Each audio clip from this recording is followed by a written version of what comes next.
میں نے کہا چند باتیں. نمبر 1 پروفٹ 5 روپے بھی نہیں دے گا. نمبر 2 لاس سارا کا سارا تم پہ ڈالے گا. نمبر 3 لاس کرے گا بھی لازمی. اور جب آپ کہو گے نا کہ آپ نے کہا تھا کہ لاس ہوگا ہی نہیں, میں ایسا کاروبار کر رہا ہوں, تو کہے گا یار میں تو واقعی ایسا کر رہا تھا, لیکن قدرت کے آگے کون جا سکتا ہے, خدا سے کون لڑ سکتا ہے, فطرت سے کون لڑ سکتا ہے. اب ہو گیا. بالکل وہی معاملہ ہے. حضرت یعقوب علیہ السلام کے بیٹے آئے ابا کے پاس اور ابا سے کہنے لگے ارسلہ معنا غدًا یرتع ویلعب وإنا لہ لحافظون. اے ابا یوسف کو ہمارے ساتھ بھیج دیں, کھیلے گا, تھوڑا جنگل میں گھومے گا, کھائے گا پیے گا, ہم اس کی حفاظت کریں گے. ابا نے کیا کہا, انی لیحزننی ان تذهبوا به واخاف ان یأکلہ الذئب وانتم عنہ غافلون. بھائی مجھے ڈر ہے کہ بھیڑیا نہ کھا جائے. تو کہنے لگے ابا یہ بھیڑیا اگر اس کو ہماری موجودگی میں کھا جائے, وَنَحْنُ عُصْبَةٌ, ہم اتنے مضبوط بھائی, لمبے تڑنگے جوان, ہمارے ہوتے ہوئے ہمارے چھوٹے بھائی کو بھیڑیا کھا جائے. یعنی وہ ابا پہ ہی اعتراض کرنے لگے, ابا آپ کیسی باتیں کر رہے ہو, ہم کس بات کے بھائی ہو گئے پھر. حالانکہ ان کا پورا پروگرام تھا بھیڑیے کو کھلوانے کا, کنویں میں ڈالنے کا. تو اس لیے ڈرامے باز آدمی کے اسٹائل پہ کبھی بھی بولو مت جایا کرو.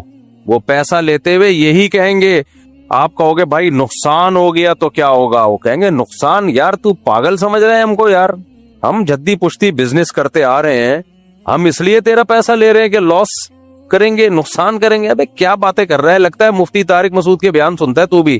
ابے مفتی صاحب سے بولو شادیوں پہ بات کیا کریں, کاروباری باتیں مت کیا کریں. تو مفتی صاحب سے بولو بھائی یہ باتیں کی ٹاپک مفتی صاحب کا نہیں ہے, جیسے قاری خلیل نے بول دیا تھا نا کہ مفتی صاحب سے بولو آپ صرف شادیوں پہ بیان کیا کریں. اس کے بعد سے میں نے قاری خلیل پہ بھی جب سے بیان کرنا شروع کر دیا, قاری خلیل پہ, تو اس کے بعد سے قاری صاحب کیا ہو گئے, خاموش ہو گئے. تو قاری خلیل صاحب نے جو علمی غلطیاں کی ہیں نا, گڑبڑے کی ہیں مسائل بیان کرنے میں, قرآن و حدیث کا لیول لگا کے, وہ مفتی رشید احمد خورشید صاحب نہیں گئے تھے اس دفعہ رمضان میں, قاری خلیل صاحب کے سامنے بیٹھے تھے, تو قاری خلیل صاحب نے ٹاپک ہی الحمدللہ چھوڑ دیے وہ. تو خیر, تو میں یہ کر رہا تھا, تو میں نے اس سے بولا, میں نے کہا بھائی دیکھو یوسف علیہ السلام کے بیٹوں نے کیا کہا تھا, نحن عصبہ, ہم ہمارے ہوتے ہوئے بھیڑیا کھا جائے بھائی کو. پھر شام کو کیسے آئے کہ بھیڑیے نے کھا لیا, اور جھوٹی قمیض بھی لے کر آئے, یعنی قمیض پہ جھوٹا خون لگا کے کہ بھیڑیے نے کھا لیا.